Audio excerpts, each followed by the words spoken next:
National Secretary ke National People's Party James K Sangma ubadai ru menteri badai kmi ya katanat kokoi kakhia ka sarkar jalla ulo ang bakam ïahap baka All India Trinamool Congress country shim ya ki MLA jong ki wei pat ki party halor ka jingwan rung jong ki AITC ulo ang baka syang haupat ba la unjit ni Amerika kum ka party ke badang thamai ha ka jalla Meghalaya halor ka jingsha kno ka NPP bakam penbiang ya ki kot kisla sya ka election commission jong sarkar India James ulo ang ba ai ba kita ki bakno kinle homework shwa. I think the AITC is the party which is alleged to have made that statement.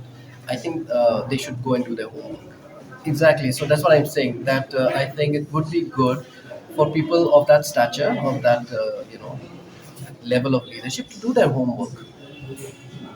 Without doing their homework and giving statements like this, it's very, very unprofessional.